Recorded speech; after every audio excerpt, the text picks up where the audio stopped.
Si gorila. Asalnya dari mana, lahir di mana, orang mana? Kok orang sih? Hewan mana, ngapain di sana? Nggak ada yang tahu cuy sampai sekarang. Kayak random aja lo gitu, cok. Datang, terus pulang anjing. Nggak jelas banget dah. Kukira aku melakukannya dengan sangat baik. Patrick, lalu siapa? Yesus. Ya, Yo. apa kabar cuy? Alhamdulillah baik. Padahal dalam episode ini, episode I Had an Accident, itu tuh nggak ada sangkut pautnya cok sama gorila ini. Jadi kayak bener-bener misterius banget cuy ini makhluk. Soalnya gua cari di internet pun latar belakang di gorila juga nggak ada tay.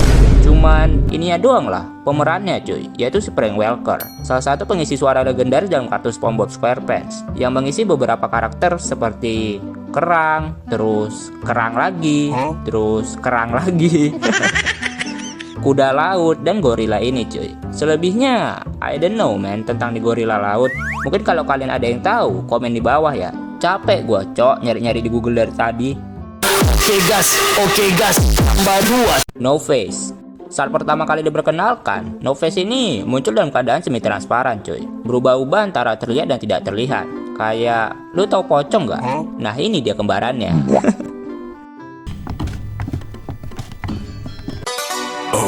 You touch my tra-la-la. My ding-ding-dong. Cuman ini bedanya warna hitam doang sih. Dan mukanya pun juga nggak seserem pocong cuy. Tapi tetap serem sih.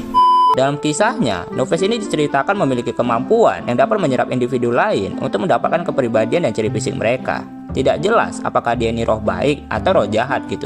Soalnya emosinya itu berubah-ubah tergantung dengan lingkungan sekitarnya cuy. Contoh nih, contoh. Kalau misalnya lingkungannya itu sering ngaji, sholat, bersolawat, dia pasti bakalan ngikut cuy. Cuma kalau lingkungannya sering korupsi lah, sering bohong lah, sering pakai orang dalam lah, nah itu Indonesia cuy.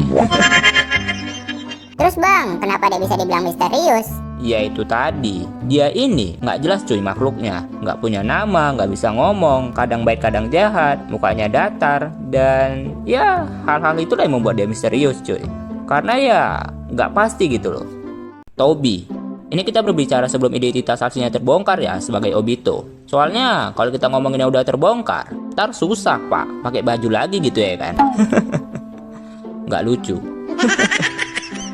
Toby atau lebih dikenal sebagai si pengganggu kalau kata si Deidara adalah anggota dari organisasi terkenal yaitu Akatsuki, organisasi paling keren dan sekaligus paling kejam cuy dalam anime Naruto.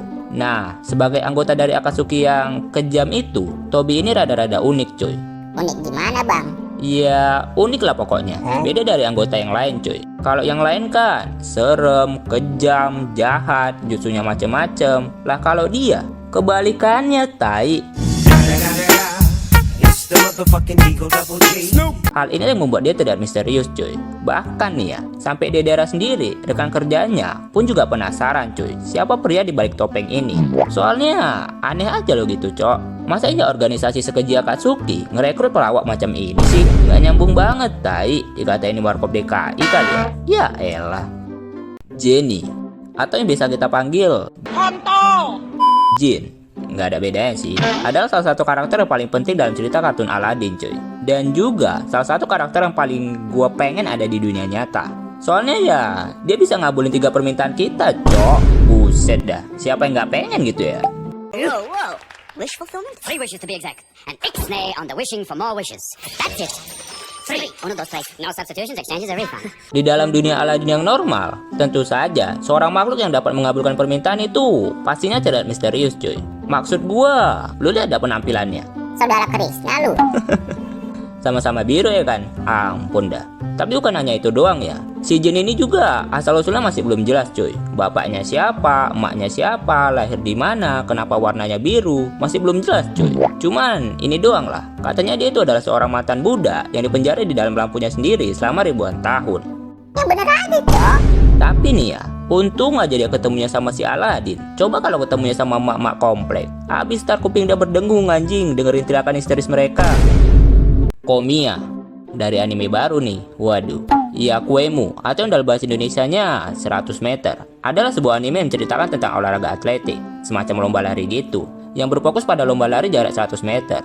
Tapi bukan hanya lomba lari doang ya. Ada lomba masak, lomba tiup balon, lomba masukin belut dalam botol, lomba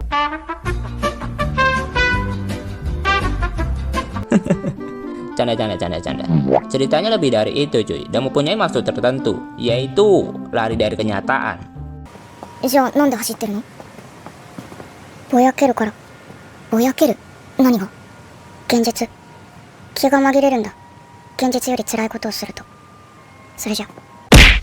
Nah, dalam anime ini ada salah satu karakter yang menurut gue misterius banget cuy. Namanya adalah Komiya, murid pindahan yang nantinya akan menjadi rival dari si main karakter. Komiya ini, asal kalian tahu ya, adalah orang yang paling cepat beradaptasi dalam anime ini. Apa yang dikatakan orang lain, misalnya nih, Kamu tuh larinya bagusnya gini, kamu tuh larinya bagusnya gitu, kamu tuh jangan terlalu berfokus pada ini, dan lain-lain. itu tuh langsung bisa dipelajarinya dengan mudah. Seperti yang bisa kalian lihat pada awal-awal cerita, yang dimana Togashi atau MC kita ini mengajarinya tentang dasar-dasar lomba lari. Tapi hanya dengan beberapa hari diajarin aja, dia tuh bisa langsung mengalahkan si Togashi tai, orang yang ngajarin dia dasar-dasar lomba lari. What the fuck?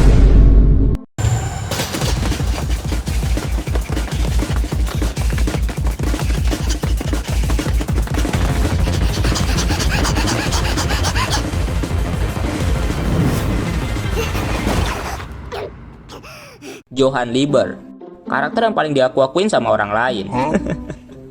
Aku Johann Lieber, aku Johann Lieber, aku Johann Lieber. Shut the fuck up bitch, calm down man. Gua yang Johann Lieber. Oke, balik ke topik utama. Johann Lieber di animenya sering digambarkan sebagai anak muda yang ramah, sopan, baik, penuh kasih sayang, karismatik, dan bisa dibilang karakter yang paling sempurna cuy dalam animenya. Maksud gua tuh, lu lihat dah dia, udahlah ganteng, bisa jadi cewek lagi. Namun sayangnya nih ya, itu semua tidak lain hanyalah sekedar topeng cuy, yang dimanfaatkannya agar ia dapat dengan mudah memanipulasi orang lain untuk mendapatkan apa yang dia inginkan.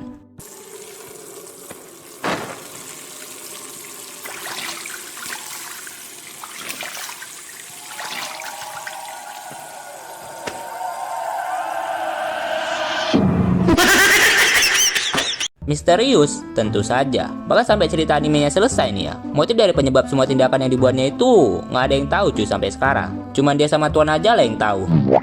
Wak Musang, karakter sampingan yang perannya itu penting banget cuy dalam cerita Agent Ali. Soalnya kalau bukan karena kesalahan dia ngasih Iris ke Ali, cerita kartun ini pastinya udah bakalan tamat cuy di episode pertama. Dan si Ali juga pastinya nggak bakalan jadi agent. Pastu tanah sambar, suka tempoyak, ada tempoyak udang. Tempoyak udang. Apa kau kata? Tempoyak.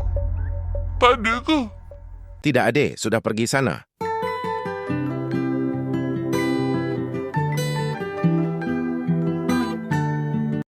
Pertama kali diperkenalkan dalam episode pertama Agent Ali, yaitu episode Misi Iris, dengan penampilan yang terkesan biasa aja cuy. Warna kulit gelap, rambut botak tengah, pakai baju kaos, pakai celemek kuning. Pokoknya biasa banget lah cuy, nggak ada spesial-spesialnya.